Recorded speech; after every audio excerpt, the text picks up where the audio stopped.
Salams, this is People's Dispatch, and you're watching the Daily Roundup, our selection of some of the top news stories from around the world. Here are today's headlines. Brazil marks 5 years since the killing of activist Marielle Franco. Israel has reversed the disengagement law allowing for illegal settler activities. Meta is set to fire 10,000 employees in a latest round of layoffs. And in Germany, health workers are on a 2-day warning strike.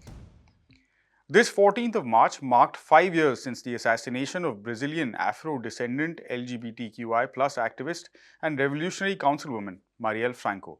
Franco was from Rio de Janeiro's poor Maré neighborhood and became a symbol of resistance against all forms of oppression. Marielle Franco and her driver Anderson Gomez were shot dead in Rio de Janeiro on the 14th of March 2018. While Gomez was driving Franco home from an event, their car was ambushed by another vehicle in the Estacio neighborhood. The attackers fired several shots at the vehicle, in which Franco was hit 4 times in the head, while Gomez 3 times in the back. The assassination shook Brazil. From the beginning, the crime was treated as a political attack against the councilwoman who represented the rise of a black lesbian woman to the Rio de Janeiro legislature in times when Brazil was politically dominated by conservative forces. After a whole year of investigation, on the 12th of March 2019, the civil police arrested retired police officer Ronnie Lessa and military officer Elcio Vieira de Queiroz. The Rio de Janeiro prosecutor's office alleged that Lessa was the shooter, while Queiroz was the driver of the car that chased and then ambushed Franco's vehicle. Evidence indicated that Lessa had been monitoring events that the councilwoman attended, and the crime had been premeditated and planned for as long as 3 months.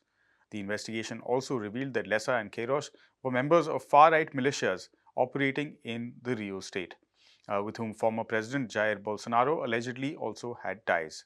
It was also revealed that Lessa's daughter dated Bolsonaro's youngest son, Jair Renan Bolsonaro, previously as well. Lessa and Bolsonaro were neighbors and friends. Bolsonaro never accepted claims of his involvement, but the investigations into Franco's murder could not be clarified during his presidency. Last month, on the 22nd, the government of left-wing President Luiz Inácio Lula da Silva ordered the federal police to open a new investigation into the killing. On the 5th anniversary of the brutal assassination, President Lula sent a bill to the Chamber of Deputies declaring March 14th as the National Marielle Franco Day to combat political violence based on gender, sexuality and race. Next up, in another assault on Palestinians in the occupied territories, the Israeli Knesset adopted in its first reading a bill proposing amendments to the 2005 disengagement law on Monday the 13th. The amendments, if adopted, will pave the way for reconstruction of illegal settlement outposts near Jenin in the northern West Bank, which were dismantled back in 2005. In particular, the outpost at Homesh. The clauses would ban settlers from residing in the region of North-occupied West Bank, where 4 illegal outposts, namely Homesh, Ghanim, Kadim and Sanur, were situated before 2005, would be removed once the bill is adopted. The bill had the support of 40 legislators, while 17 others opposed it in a House of 120. The bill was introduced to appease a group of settlers who reportedly attempt to rebuild the Homesh outpost ever since it was dismantled as per the law during Ariel Sharon's premiership. Sharon had pushed for the disengagement law, illegalizing certain outposts as well as settlements in the occupied West Bank as well as Gaza, and providing millions of dollars in compensation to those who were evacuated from the region. The disengagement law was a part of a larger policy of unilateral disengagement from some of the occupied territories, which were densely populated by Palestinians and were considered by Ariel Sharon and his government as difficult to maintain. The plan was the brainchild of Sharon, who wanted to have strategic advantages over occupied Palestinians.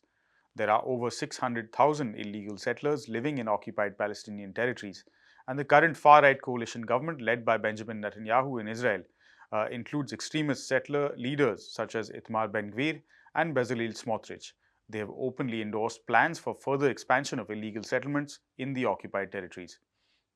Just days after assuming power, the government promised to bring amendments in force within 2 months. Meta, the parent company of social media giant Facebook as well as Instagram, will fire 10,000 employees and do away with 5,000 additional open roles. This is according to reports coming in on March 14th.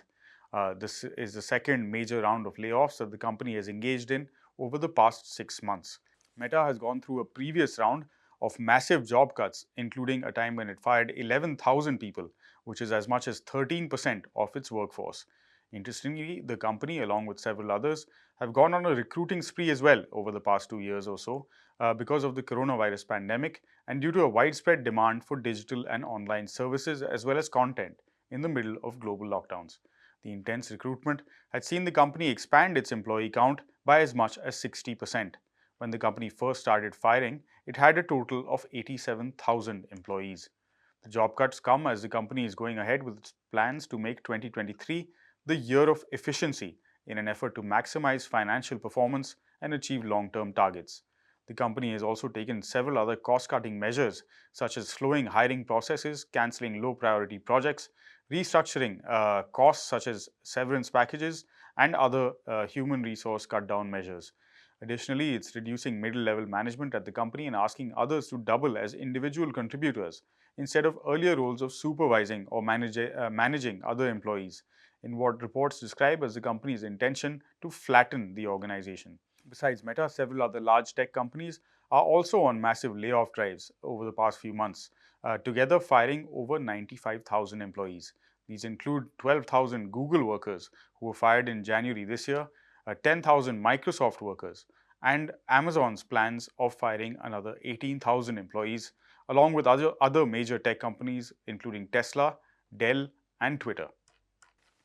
And finally, health workers in Germany began a 2-day warning strike across the country on the 14th of March over long-standing wage demands. The union Verdi, which represents the workers, called the 2-day strike, said that it will continue on Wednesday as well until demands are met in the ongoing collective bargaining negotiations taking place between union representatives and the federal as well as local governments. Health workers are demanding a 10.5% wage hike and a minimal increment of 500 euros per worker. The government, meanwhile, has offered a hike of around 3% for the year 2023. In addition to this year's wage hike, it has also offered a 2% hike next year, along with a tax-free one-off payment of 2,500 euros to be disbursed over the next 2 years.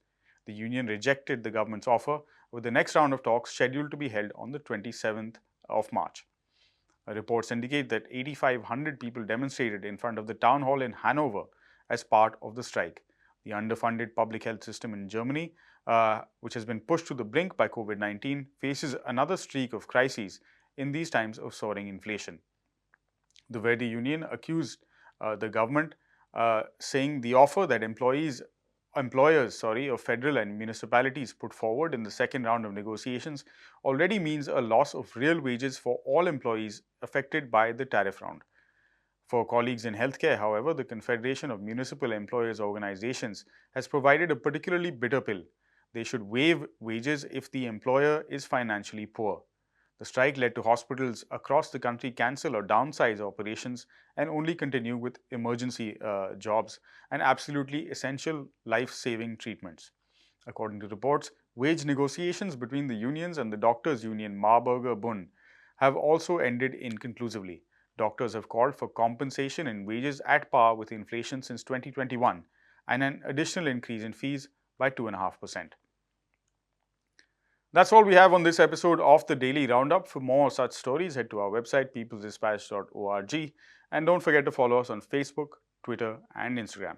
We'll see you tomorrow. Until then, thank you for watching. Goodbye.